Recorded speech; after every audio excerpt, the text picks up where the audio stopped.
Mas então nós vimos o texto de Zacarias, fala que o Senhor, ele vai interferir.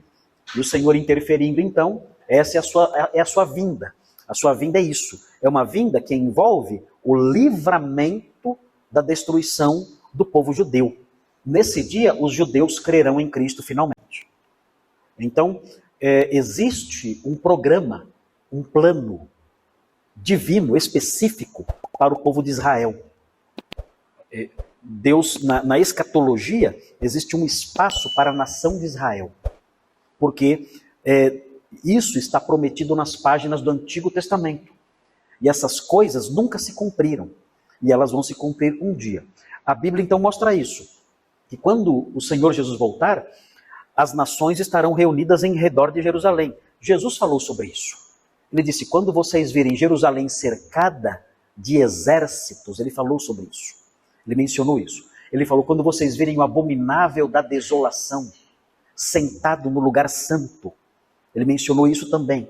Então ele deu vários sinais acerca do tempo da sua vinda, dizendo que quando ele voltasse, o anticristo estaria dominando as nações.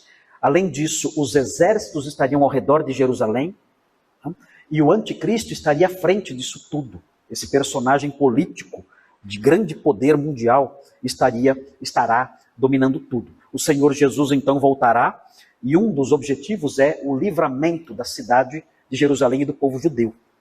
Então, a escatologia aponta para isso. Agora, é claro, o que aconteceu com o passar dos séculos é que a teologia cristã ela se tornou fortemente antissemita.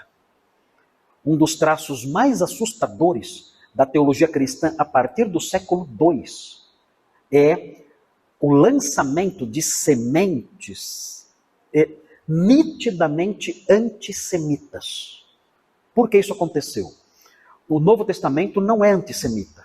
O apóstolo Paulo, quando ele fala dos judeus, ele fala que ele ora pelos judeus, que os judeus tiveram um endurecimento em parte, até que venha a plenitude dos gentios, e então todo Israel será salvo.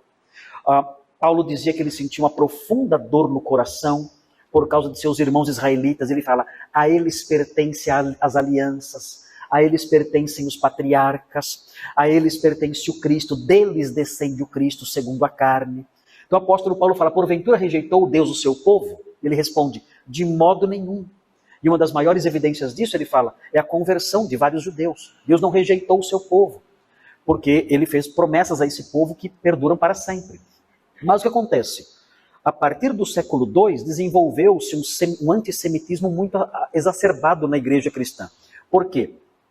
Porque os judeus, segundo os escritores do século II, os judeus começaram uma campanha contra o cristianismo, muito semelhante à campanha que eles fizeram no livro de Atos.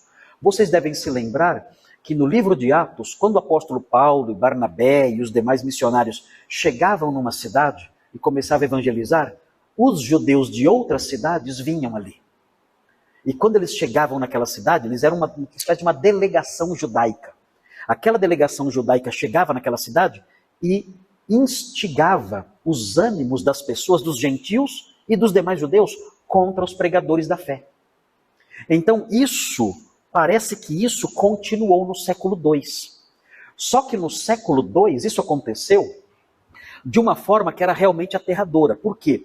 Porque os judeus, de acordo com esses escritores, especialmente um escritor chamado Justino Mártir, ele fala o seguinte, ele fala que os judeus eles enviavam delegações para as cidades onde o evangelho estava sendo pregado com calúnias muito pesadas contra os cristãos.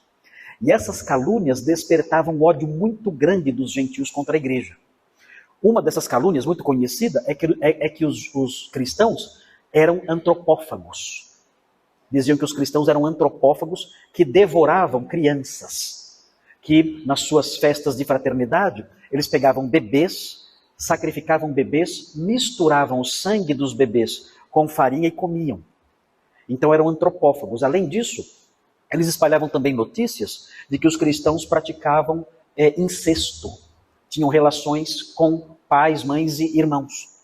E também acusavam os irmãos de orgias piores do que as orgias pagãs. Acusavam os crentes também de adorarem um asno crucificado. Nós não sabemos Qual é a origem dessa acusação? Mas olha, eles adoram um asno crucificado. E faziam acusações desse tipo. Então isso era extremamente danoso para a igreja. Por quê? Porque na hora em que um magistrado tinha que tomar decisões sobre o destino de um réu, que era acusado de cristianismo, a pressão das massas era muito grande no sentido de uma sentença condenatória. As audiências eram públicas. Então as massas, movidas por esse ódio tão grande, começavam a pressionar o magistrado e gritando: morte, morte, morte, morte. E o magistrado, então, ele se vê numa situação difícil. Se ele desse uma sentença favorável ao cristão, por falta de provas, porque nunca tinha provas, ele podia ser culpado de não conseguir manter a ordem pública. Ele tinha medo. Se eu inocentar esse homem, com essas pessoas todas gritando para matá-lo, eu vou perder o controle da cidade, vai haver uma grande baderna aqui, e eu vou perder o meu cargo. Os romanos virão e dirão: você não é capaz de administrar a cidade, você não consegue manter a ordem. Então essa pressão popular resultava em quê? Em sentenças condenatórias. E muitos cristãos eram mortos sem prova nenhuma dessas acusações, mas pelo simples medo do magistrado de dar uma sentença de absolvição e perder o controle da cidade, que explodiria em levantes populares. Então notem onde a coisa ia parar. Então isso fez com que no século II fosse desenvolvido um ódio muito grande da igreja contra a sinagoga. Os cristãos começaram a odiar os judeus intensamente. E começaram a acusar os judeus de deicídio. Deicídio. O que é deicídio? Mataram Deus. É o maior crime de assassinato que pode ter acontecido na história. Vocês, judeus, são deicidas. Vocês mataram Deus. E começaram a acusar disso. Quando o império se tornou cristão, entre aspas, quem então foi o alvo dos cristãos agora que tem o poder? Agora era da vingança, né? Agora é a hora da vingança. Então a igreja cristã, ela desenvolveu um discurso muito ruim contra os judeus.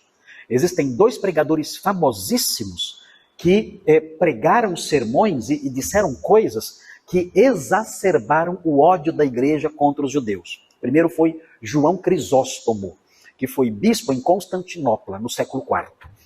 Ele fez 5 sermões contra os judeus, dizendo que eram os piores, dizendo que era a pior raça que poderia existir, eram os judeus, e que, na verdade, o certo seria incendiar suas sinagogas. Então, terrível. E também, nessa mesma época, próximo disso também, Ambrósio de Milão. Ambrósio de Milão disse que se uma sinagoga fosse incendiada e queimada, os judeus não teriam direito a uma indenização. Que poderia sim, um crente poderia sim colocar fogo numa sinagoga sem ser punido. E Ambrósio de Milão tinha grande influência sobre o imperador. Então, as pessoas ouviram Ambrósio de Milão e crimes começaram a ser cometidos contra os judeus sem que os criminosos fossem punidos, defendidos pelo Estado e pela igreja. Então, tudo isso fez com que houvesse, na mentalidade cristã, o desenvolvimento de uma visão muito antijudaica. Muito antijudaica. Com isso, surgiram novas interpretações da Bíblia. A interpretação bíblica acompanhou esse antissemitismo. Então, qualquer texto que você lê na Bíblia que fala sobre o futuro feliz de Israel, qualquer texto hoje que você lê na Bíblia que fala sobre os judeus sendo o povo de Deus, o povo escolhido, Deus tendo um plano para eles, esses textos são reinterpretados. São interpretados de modo simbólico, para dizer que isso se aplica à igreja e não a Israel. Então isso aconteceu. O antissemitismo afetou a hermenêutica. Desenvolveu-se uma visão hermenêutica chamada supersessionismo. E o que é isso? Supersessionismo é a teologia da substituição, que diz o seguinte: olha, tudo que é dito sobre Israel na Bíblia, agora se aplica à igreja. Porque Deus rejeitou Israel e colocou a igreja no lugar. A igreja agora é Israel. Então nada que você lê sobre Israel na Bíblia, no Antigo Testamento, nada daquilo se aplica mais a Israel. É tudo a igreja.